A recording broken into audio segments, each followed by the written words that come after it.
Hi everyone, thank you all for joining us for the Two Kinds of Writing Groups workshop. Joining us today is Emily Favaloro from the Writing Center. She's going to discuss the different types of writing groups and identify why they are beneficial. So I'm going to hand it over to Emily to get us started. Thank you. Hi, everybody. Good afternoon. I'm Emily. I am a coordinator at our Writing Center on campus. So if you need anything, feel free to ask and feel free to interrupt me if possible. Otherwise, I will just continue talking. So I'll try to keep my eye on the chat as much as possible. And if you guys want to, interject, please, feel free to interrupt me. Uh, so we are going to be talking about writing groups and how to set one up, different kinds of writing groups, the things that you could do in writing groups. So welcome. um, yeah, I'll be showing you guys the PowerPoint, but if you want access to it, it is available on the GRWB Bootcamp like campus page. Sorry, excuse me, I forgot words today. Um, so all right. So to get started, like I said, hello, welcome. This is a workshop in our series of workshops, not only for the GRWB Bootcamp, but as well for graduate students in general. We actually have a series of workshops both for undergraduates and graduate students, but they are available to pretty much anybody. If you'd like to check out our schedules or what kind of workshops we offer, I encourage you to check out our website, writingcenter.unlv.edu, but I'll talk a little bit more about that towards the end of the presentation. So let's sorry, make sure I got everything set up for you guys. Okay, let's get started. So what we're going to do in today's workshop, of course, is we'll be defining writing groups. We'll discuss some research about the effectiveness of writing groups as well. We'll learn about the different types of writing groups. There are three main types, but they're very susceptible to change. And if you prefer to do things, I don't want to say on your own, but things that you might adapt for your group specifically. Um, we're going to share the potential downfalls of writing groups as well as identifying the benefits of writing groups, outlining the first steps of creating a writing group, and identifying habits of successful writing groups. So I guess the best place to start for us today would be, what is a writing group? Um, so what are writing groups? Writing groups, or otherwise known as writing circles, they are informal meetings of writers to support, encourage, provide tips, and peer review academic writing and presentations. The goals and the agendas of writing groups are usually decided upon by the group as a whole prior to the start of coming into each meeting, or even prior to the start of the formation of the group's first meeting. Scholarly research supports the benefits of writing groups in academia. For example, one study found that successful writing groups have been approached as a way of developing research potential and supporting writing for publication amongst academic staff, like graduate students who struggle with low publication rates. So I know a lot of you, of course, are graduate students in some way or another, whether that be a master's or a PhD.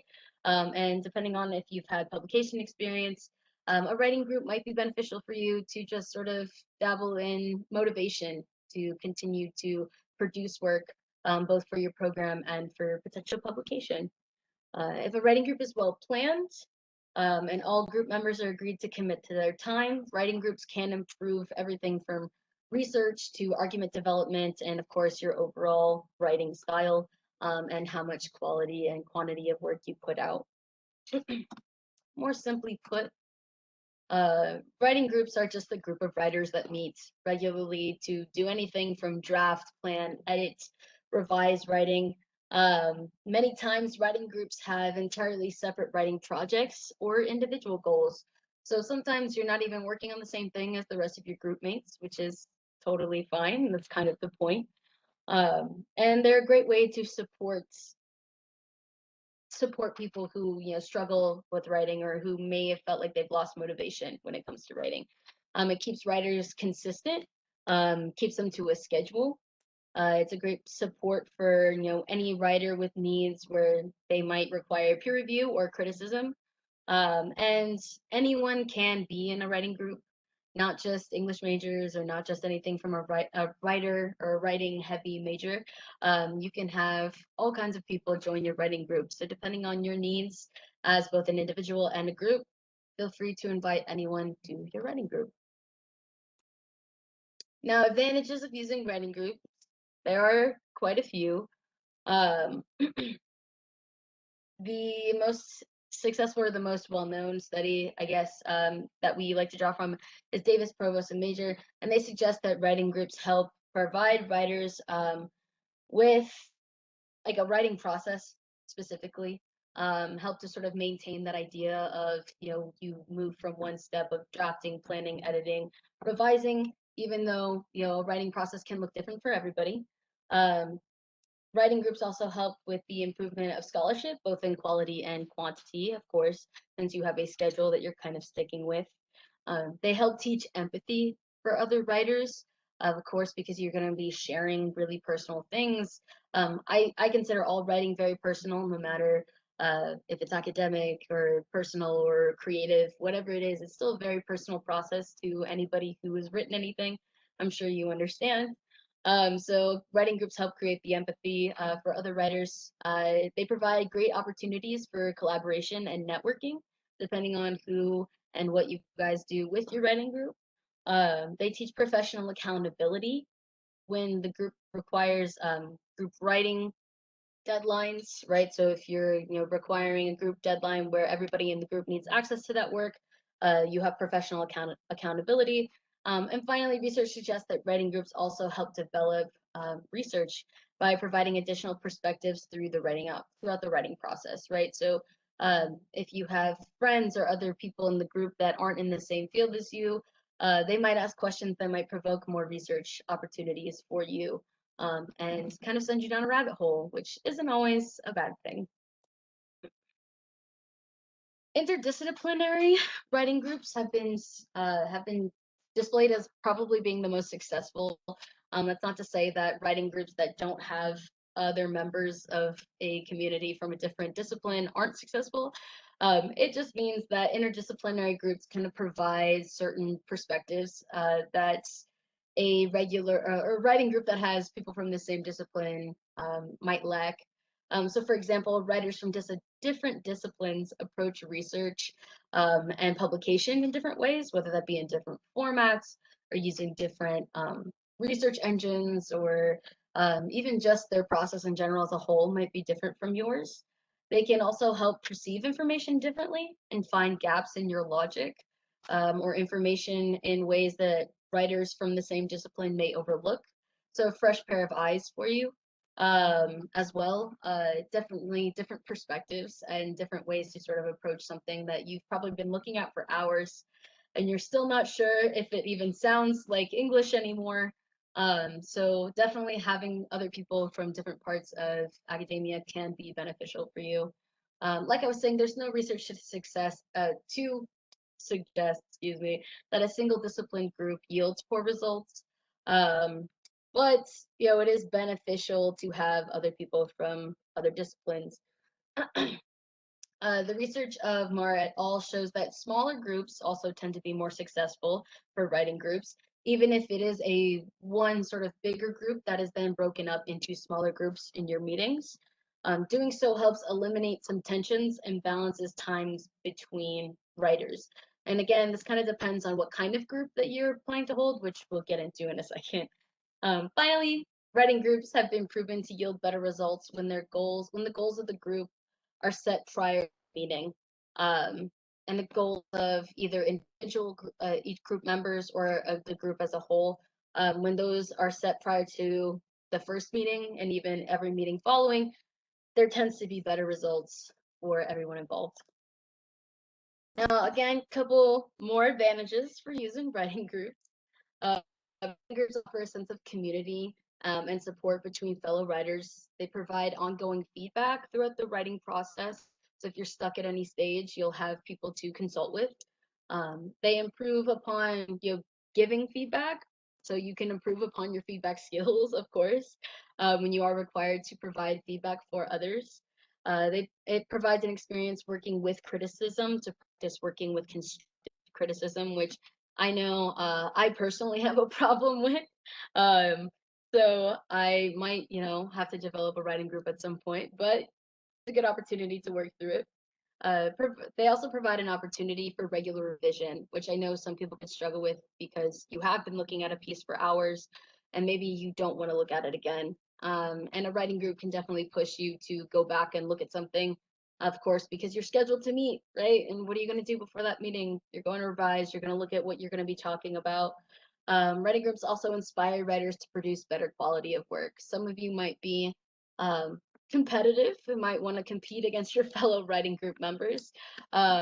Or sometimes it's just nice to talk to somebody and sort of get your ideas flowing, which could help with inspiration. Um, Education on writing tactics and topics can also be approached and can also be improved upon. Increased output of scholarship, of course. If you're writing regularly, hopefully you're working on more than just one thing, but it's also not a bad thing to continuously just work on one document, depending on what that is and how that helps you achieve your goals.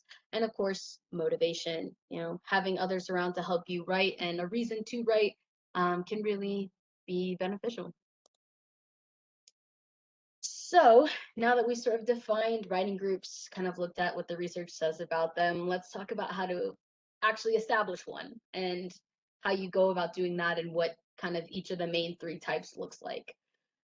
So it's important to know that successful writing groups have clear goals for the group as a whole, goals for your individual members, and of course, goals for each session that they meet. So you want to establish clear goals pretty much across the board, even before you start to sort of form this group and before you meet for the first time. In order to meet those goals, right, you need to establish clear communication channels for each member and for the group as a whole. So you might want to create a regular meeting schedule and can keep a consistent format for each group meeting, or at least have a timeline of what those formats look like and how long that format of meeting will go for however many meetings, and then switch it up. Again, this is something you want to talk about and agree upon before you even begin actually meeting. Before you meet the potential group members, right, you must also agree on what kind of writing group you are trying to form, which our three main writing groups are accountability groups, feedback groups, and hybrid groups. So let's take a look at each one of them. Our first is an accountability group. Accountability groups help individuals meet the idea of like regular writing. They help increase your regular meetings or your regular writing habit by having regular meetings. Perhaps, each meeting has 30 minutes of required writing time with weekly check-ins to keep you motivated, right? Again, the whole point of an accountability group is that you're meeting regularly. You're also helping individuals to get into the habit of regular writing. So regular meetings, such as once a week, means regular writing, right? So that way you have something to produce. Um, they also aid individuals in establishing good writing habits and hold them accountable for keeping them, right? It's in the name. Accountability groups hold members accountable. For example, a session might conclude with group members setting a writing goal to complete each meeting. And maybe your group's goal will require 2 pages of revisions and 3 of new writing. So you know that that is what you are supposed to come with by the time you meet again as a group. Finally, accountability groups do not provide feedback. This is the only kind of group where we are not focusing on feedback. The goal of this writing group isn't to criticize or influence the actual research of writing. It's simply just to hold writers accountable for producing new material. So if you're looking for strictly motivation, no feedback, maybe an accountability group is for you. So your average accountability group, an average meeting of accountability groups might look something like this. For the first 15 minutes of the meeting, each group member will report on their prior week's meeting or their prior week's writing goals and discuss the limitations and identify techniques to improve for this coming week or for the next week. They may also plan the agenda for the day, right? Then you guys might talk about, oh yeah, just to sort of reaffirm this is what we're doing today. Then the middle section of the meeting would be timed individual writing to keep your group members on track for weekly goals. So actively creating a space for you guys to develop your writing and to work on, pieces. And then your final 15 minutes might be spent reviewing challenges and accomplishments of that brief writing session, ending with setting personal writing goals for the following week. So that's your very, very basic, typical accountability group and what it would look like, just an idea if any of you are considering an accountability group. But then, of course, we also have feedback groups. Excuse me. A feedback group, unlike an accountability group, focuses on peer review and collaborative opportunities for every writer in the group. Um, they meet regularly, of course, just that is the goal of a writing group in general. They meet regularly with consistent format for each meeting. That's kind of the main outline for a writing group. For example, group members meet regularly, submit writing on a rotating schedule prior to their meeting to receive feedback from other members. Um, the meetings might consist of members' comments on previously submitted work. So you might submit work ahead of time or work that maybe was not touched upon in your last meeting. In collaborative workshop settings, if any of you have been in a workshop setting, you might already know or like the feel of it.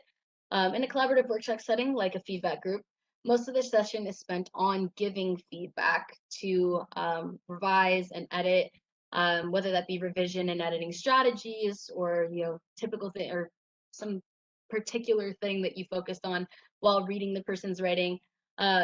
It also focuses on improving the writing and feedback quality of all of the group members, right? So not only does it help the writer whose work is being, workshopped, but also, of course, those who are giving feedback and their feedback skills.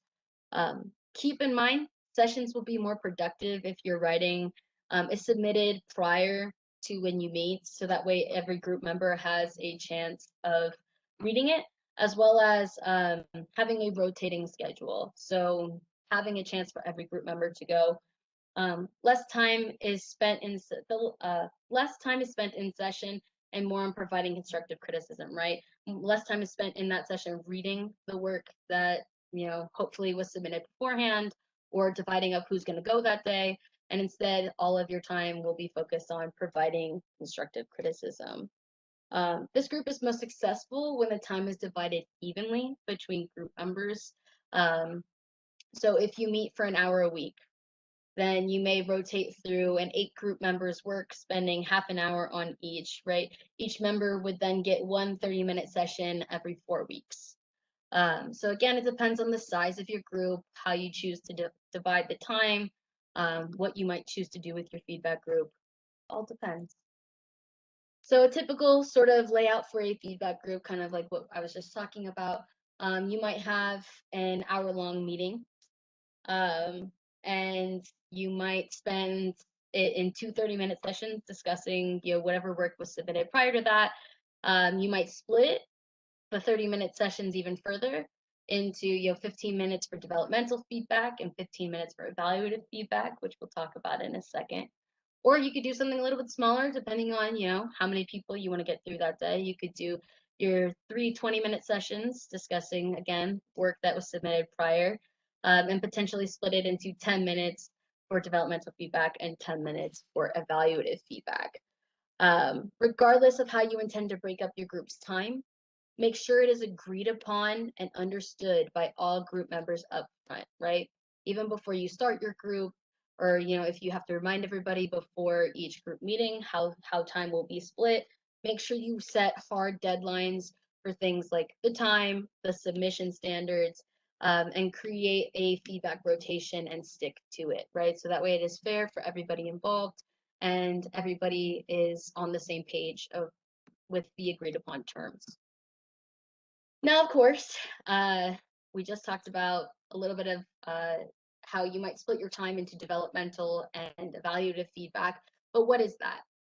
It's important to remember that within your feedback group, there are 2 types of feedback you can give. First is your developmental feedback or formative feedback. This looks to improve future writing and overall learning and understanding. So what we mean by saying that is developmental feedback sets goals and steps to follow in producing an individual project and tends to focus more on argumentative development or argument development to apply to all future writing. So sort of large scale, very big, like bigger skills that you would need as a writer. This feedback is mostly helpful in the early stages of the writing process. So when you are planning out your outlines or you're drafting or brainstorming, even it can be helpful, of course, during your revising and editing stages. But it is the bigger picture sort of type of revision and sort of again your bigger picture feedback. Uh, the second type of feedback is evaluative or summative feedback. Summative feedback. This feedback looks at a piece of writing and assesses the strengths and weaknesses. So very much in the moment. It provides a clear step to revise writing further along in the writing process. So if this is more individualized to whatever process or piece that you are working on and what is being currently workshopped. The intention of this feedback is for improving work that is already written.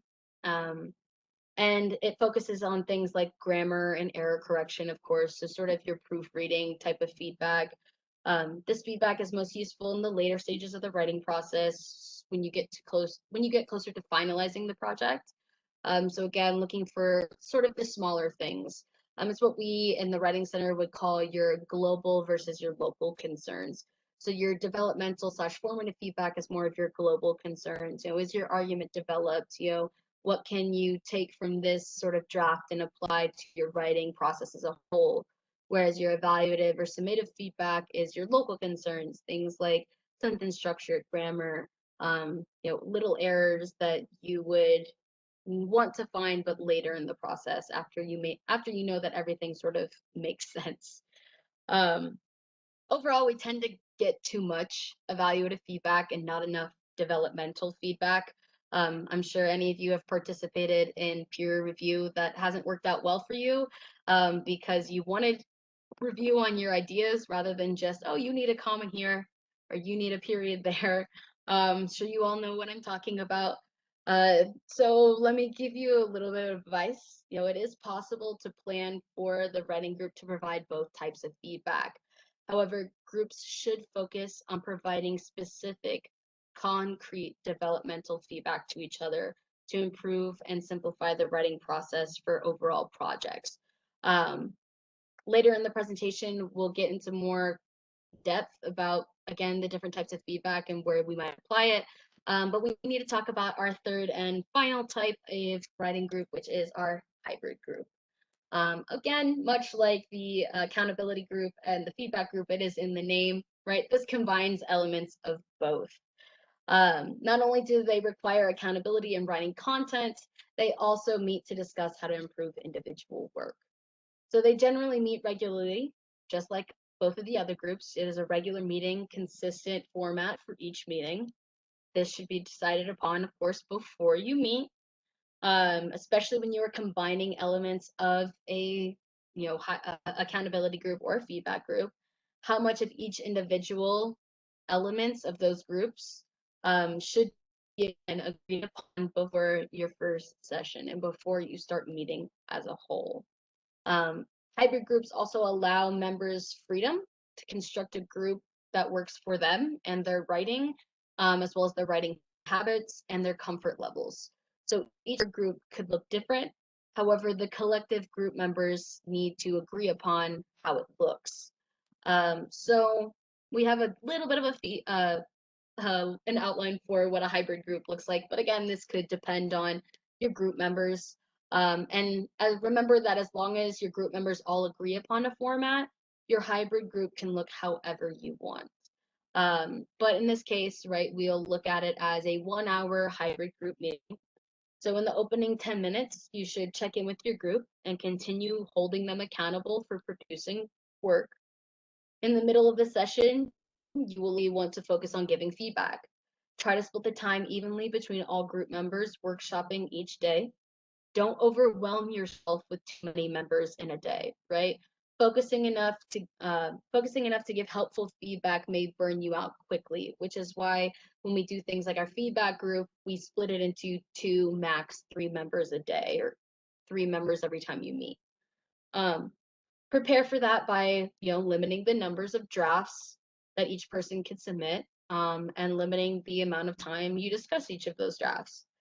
The last 10 minutes should be devoted to setting goals and concerns for the following week. This is also time to discuss the upcoming schedule and meeting locations. Now, we've kind of hit again over and over that these meetings are consistent. They are in the same format, but also remember to agree upon a space. I know with COVID-19 being a thing right now, maybe you're mutually, which isn't too much of a problem, but also making sure everybody has access to the materials they would need to meet virtually can also be a problem. So just make sure that you are agreed upon, again, with all of your group members before you start, kind of group you're forming, what each sort of meeting will look like, or what kind of elements of each meeting you'll be pulling, and of course, where you're going to be meeting and for how long. So of course, while talking about accountability and feedback and hybrid groups, there are other activities you can do in a writing group that don't strictly adhere to any of those labels of accountability or feedback, which is great because you can use a writing group regardless of the label to your advantage of however it may work for you. So we have a couple of ideas here, and I have a link in the PowerPoint in the notes section that you could check out for a couple of other activities, but I put the ones that sort of resonated most with what we've seen with graduate students into this presentation. So other activities you could do in your writing group, sharing writing without the prospect of feedback. Now, I know that kind of sounds like an accountability group, but what I really mean is using that time for presenting or for even just reading your writing aloud. This may be a time for a writer or the group as a whole to show written progress they've made since the last meeting, but without necessarily the need or the want of feedback. This is not to say that information can't be presented again in another type of meeting or for feedback later. But in this setting, it might just be a good activity for you to sort of vocalize your points and make sure that it is clear for everybody, regardless of how much feedback, or if you get any feedback at all, or feedback back at all. This is also a good activity for those who have to present their work or want to practice speaking in front of others. A writer may just want to practice the process of speaking or presenting their work without feedback. So any of you who may, potentially present at conferences, or have to defend theses in the future or dissertations, if you want to practice speaking or presenting your work in front of others, you can also do that in your writing group, depending upon, again, if everybody agrees on it, or how you might go about it. Another thing you could do as a group is brainstorming as a group. This could serve as an opportunity to receive fresh ideas and fresh approaches to your topic from group members, but could also be a chance to sort out how to approach an idea troubling a writer, or even an idea that is troubling the group as a whole, right? So if you're seeing consistent sort of struggles with your group, you might take an opportunity to brainstorm to help everyone rather than, just one writer or a group of them specifically. So brainstorming as a group could be helpful. That could be, your first meeting if you're struggling, or a refresh cycle of, after everybody's presented, maybe you give them an opportunity to brainstorm together. And finally, we have something that actually a lot of people don't really think of when it comes to writing groups. And there was only a few articles that I read mentioning this, but I think it's a great idea. Reading about common issues. So not only just taking the time to meet for writing in general, but also taking the time to meet to sort of make sure everybody is on the same page, or being able to explore resources together that sort of explain common issues you might see in your writing. So if you find your group is struggling with certain ideas surrounding your writing or surrounding the writing process, you may spend a meeting or two reading up on these ideas to prompt a discussion of how to approach them within your writing, or how the group may approach them as a whole. These readings may also be about ways to incorporate strategies of how to approach, giving feedback. Or it could just be, how to approach editing or writer's block. You can also potentially take a group trip to one of our many workshops, depending on what it is that you are struggling with. And, if we have a workshop for it and you think it might be beneficial, or if you're struggling to get through some of the dense sort of criticism or theory behind writing issues, you can definitely come and check out one of our other workshops and take a group trip and come and see us and ask all kinds of questions. And we could definitely help you guys out. Which, as I mentioned, you can go to our website, writingcenter.unlv.edu, to check out all of our workshops and when those will be held. So the next thing we want to talk about, of course, after these activities, in some way or another, all of them, except maybe the accountability group, have some version of giving feedback. So we want to talk about, how we might give effective feedback, because giving feedback, while understandably intimidating to a lot of people, through careful consideration, feedback can also help both the reviewer and the person being reviewed. So let's talk about what good feedback looks like. Feedback, both developmental and evaluative, should be concrete and provide guidance not only on how to improve a current assignment, but also how to improve future writing as well, which I know is kind of a mashup of the developmental or the evaluative. But if you have the space and you have the time, you could definitely sort of explain how whatever feedback you were giving to a person could be used later on in their writing process. You want to try to find global concerns. So like I was saying earlier, bigger issues, things like with your argumentative style or the whole understanding of your idea. You also want to find patterns in their work. You want to help them with those patterns, right? When you're giving your feedback, you want to help that writer with those patterns and give them tips to revise and avoid those patterns in the future. Next, you want to try to offer suggestions, right? Not only are we going to point out clear examples of where the issue is, you want to try to offer suggestions for these people, so that way they can try their best to fix it. So think about how you learn best, right? Would giving an example of what you're talking about help, right? In your own sort of process as you're giving feedback to others. Think about how you best as a writer sort of retain that feedback. Would giving an example help? Can the writer make a point clearer? Try asking questions to get them to think beyond what is on their paper, right? What would happen if these two paragraphs were moved or swapped? Would the flow make their argument clearer? Just try to ask questions as much as possible, which is part of giving suggestions, right? If, hey, have you tried this? Or, hey, this looks like we can maybe do this and this. Do you want to talk about it? Because providing those suggestions sort of gets rid of that feeling of, well, now what do I do? Um, and that's what we call effective feedback, right? So effective feedback not only includes the things we just talked about, but it includes pointing out what is working and what is not working. You might start this by giving the group what we call compliment sandwiches, which is you start with something that is done well, and then maybe in between you say something that might need a little bit of work, and then finally you end with another thing that is done well. So right in the middle, you've given them something that they might need to work on, but you've softened the blow both in the beginning and the end by giving them a compliment, which is good, right? Sandwich between those two positives, the negatives in their work won't seem as glaring or intimidating, or in some cases, if you're still working on taking constructive criticism, you might not see it as being mean. Some other things when we're talking about giving effective feedback. Feedback is not about finding something wrong within the piece of writing that you're working on or to correct something. That's not necessarily productive for either party, either the person reviewing or the person being reviewed. It's important to find what's working in the piece and help the writer extend that throughout the whole of their piece, right? So finding what is working and finding what is appearing to work well in that piece and how can they bring it to the entirety of that piece. Um, Ask lots of questions like I was just talking about. Asking lots of questions allows the writer to engage with their own work in a different way, right? Because they know they've done the research, they've done the reading, they've done the writing, but they in their heads might not have asked themselves the same kind of questions a reader who hasn't done all of that work may ask, right?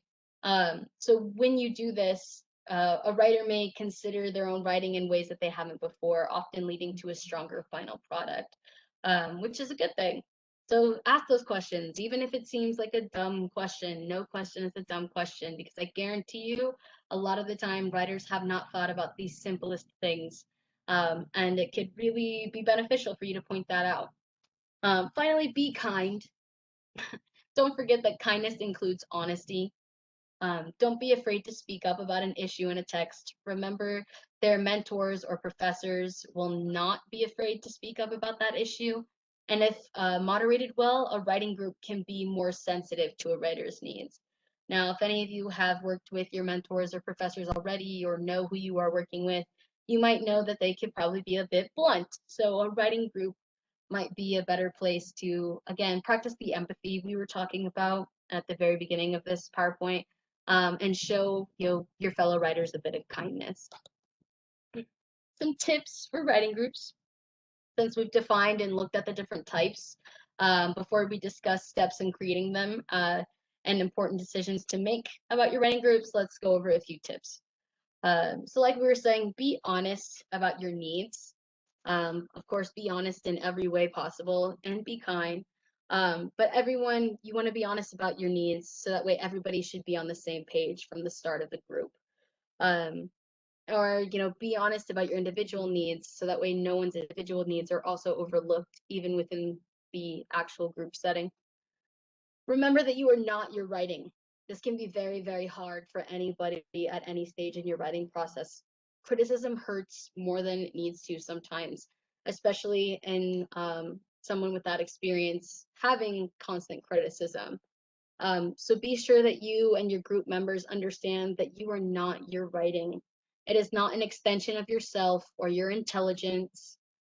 Keeping that in mind will help sort of ease the members into accepting constructive feedback. Remember, you are not being criticized on your intelligence or your ability to write. You are not your writing. It is not a reflection of your overall person. Next, remember that no one's first drafts are good, regardless how many papers you've written in the hours before they were due and gotten an A on them. No one's very first drafts are good. And I mean that in the way of, when you first get the idea and you're starting to outline things, it's not necessarily the best, right? Everyone struggles to get their thoughts on paper. There's no reason it should be any different for you. Writing is a skill and an art. It is something that is learned and practiced. Just like anything, some people seem to find writing easier than others, and that's okay. But practice improves ease of production. Try to avoid comparing yourself to your group members. You're different writers within a different process, right? A writing process looks different for everybody. Next, you want to listen to feedback you get and revise. You want to revise as much as possible. Listening can help you learn to view your own work in a different way. What I mean by that is more objectively, right? Applying feedback and may help you identify patterns in your own work, as well as in other pieces of work that you might work on in the future. You can improve your own writing as well as your quality of your feedback by listening. And it's a win for everybody. Just remember to revise as soon as possible and revise often, so that way you're not left trying to search your brain for, what did that person say? Finally, don't forget to give as much as you take, right? You don't want to be a vampire, an energy vampire, or anything like that. Your peers, you want to give them as much as you want to receive. So being as generous and as kind to your peers as possible, both in how much you give and how much you take, would be welcome. So cool. So now that we've discussed, some tips and things, let's talk quickly about, how you might join a writing group. Um, so writers should determine their goals, right? I've been saying this all presentation, should determine the writing group's goals from the start. Some key questions include, does the writer need feedback? If so, what kind? You may want to consider joining a feedback group or a hybrid group for this. Also, what kind of feedback do you see yourself needing in the way of, do you want it visual? Do you want it only spoken? Do you want it recorded? Things like that. Do you have time to meet regularly? Right? Writing groups are a commitment, both in time and energy. feedback and hybrid groups specifically require more from you and your group members because you are, reading work ahead of time and also giving feedback, which expends emotional energy. So is that something you can commit to? And finally, what are some of your ultimate goals for joining a writing group or for yourself or for the group? Um, are you just looking for motivation and inspiration? Then maybe an accountability group is best for you. If you're expecting personalized feedback, perhaps a hybrid or a feedback group is best. Now, in your Canvas shell, you'll notice that there are two handouts that I provided along with this presentation. The first handout is a list of questions, more than the ones that appear on this slide, that you'll want to consider before setting up your first meeting, both you as an individual and with your group. The second handout is to take stock of your own personal preferences as a writer, which might, help you decide what kind of group you might work or what kind of group might work best for you, or if you can even join a group at all, or how you might even approach what kind of feedback you need or what kind of help you may need as a writer in general. So definitely check out those handouts if you're considering starting a writing group as well as joining one. Um, so now that we've kind of talked about, joining and what that looks like, let's talk about, your first writing group's meeting agenda. So as part of your bootcamp experience, you're required to attend at least 3 of the 6 scheduled follow-up meetings. And you can use these times to meet up with your prearranged group or work with other members of your cohort. The dates for these meetups are in the Graduate Writing Bootcamp's Canvas shell. When you've gathered your cohort for a regular group writing meetings, there are a few steps you should take before you have your writing session. So you should determine where, when, and how often you'll be meeting as a group, of course. Are you meeting weekly, bi-weekly, rotating schedules, on neutral ground, on campus, virtually? You should also decide on how members will communicate between meetings. Will you start an email chain for submission, a group chat? Will you share documents via Google? What kinds of writings are acceptable for a submission to a feedback or a hybrid group? Meaning, do you only want to take personal work? Do you only want to work on creative? Do you want to work on a mix? Do you want to work on professional? Will you accept partial drafts, brainstorms, outlines? Are there length requirements for the meetings? All kinds of things you want to consider.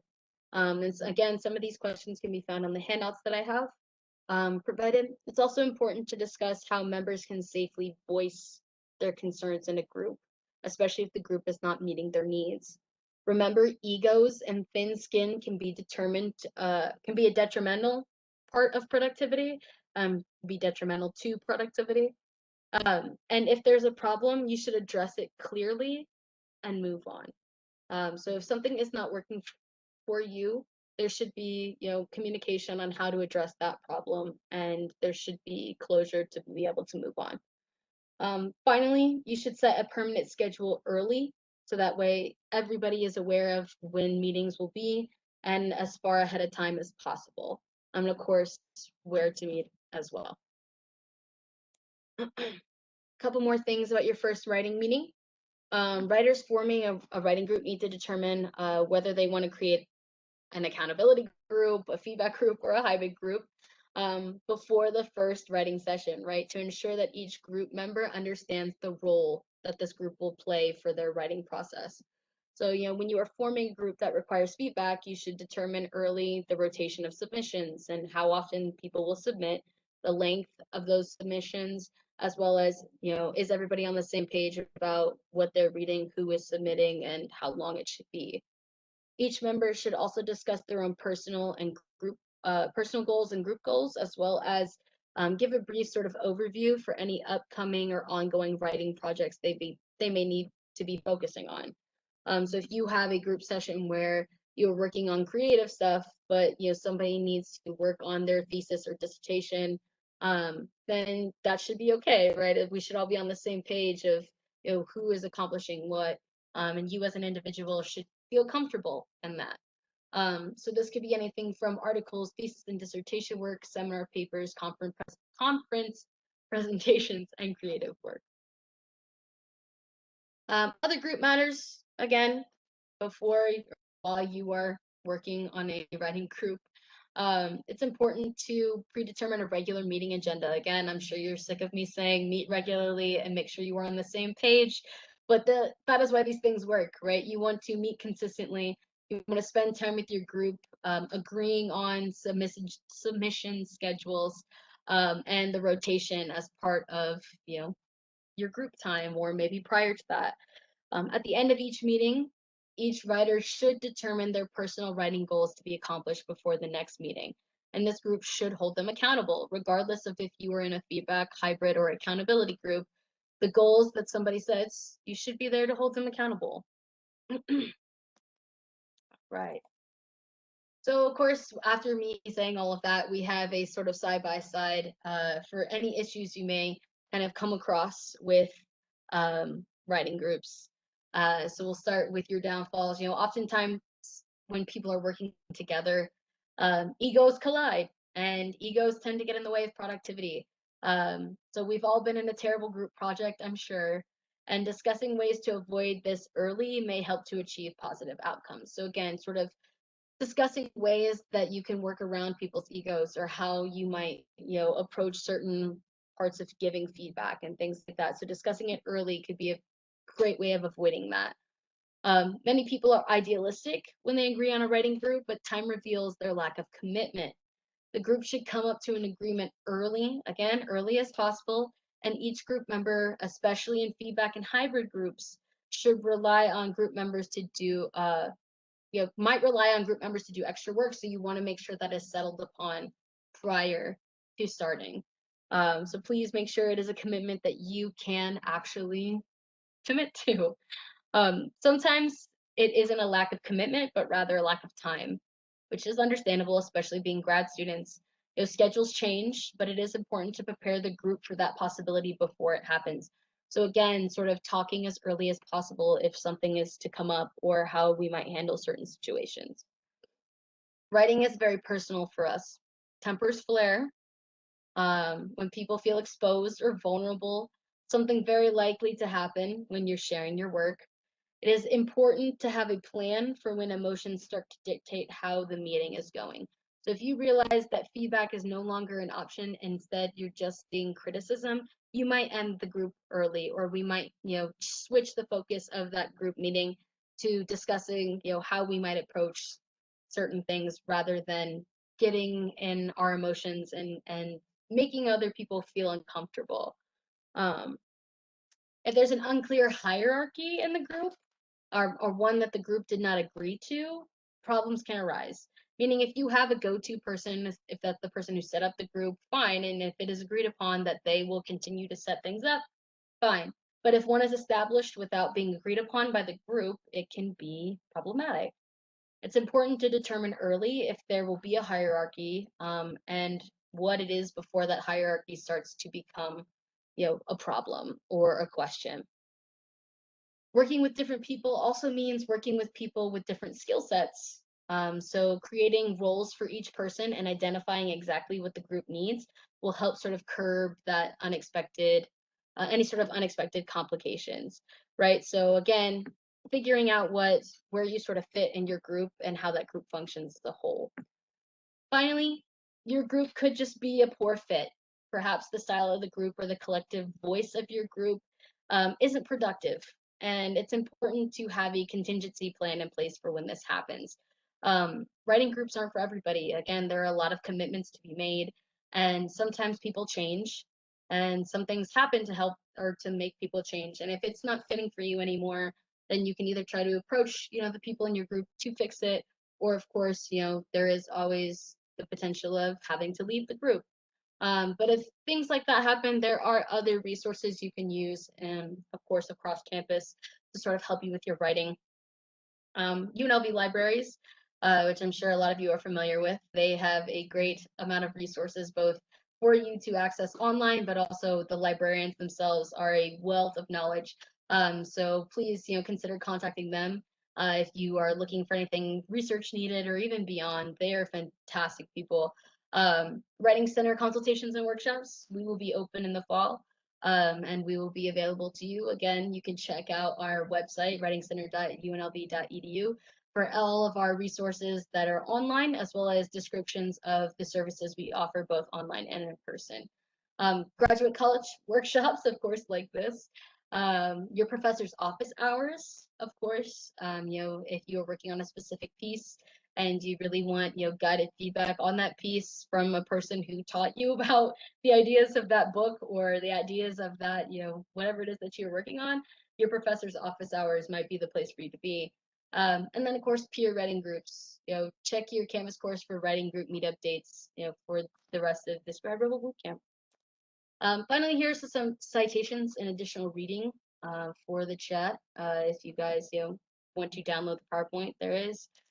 Quickly, I'll see, I know we got a little bit of time, see if there's any sort of questions, comments, concerns, anything I can help you guys with permanently.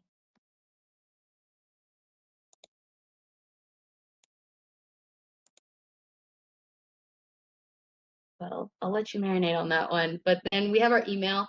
Feel free to email us.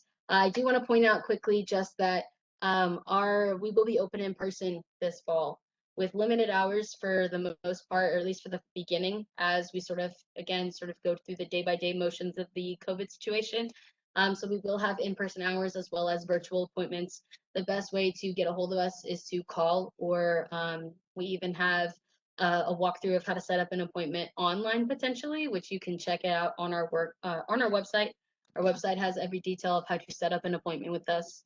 We will have satellite locations come the fall as well. So once our main building hours are up, we will have some consultants both in the Dayton South Hall as well as the Lead Library to perform consultations with you.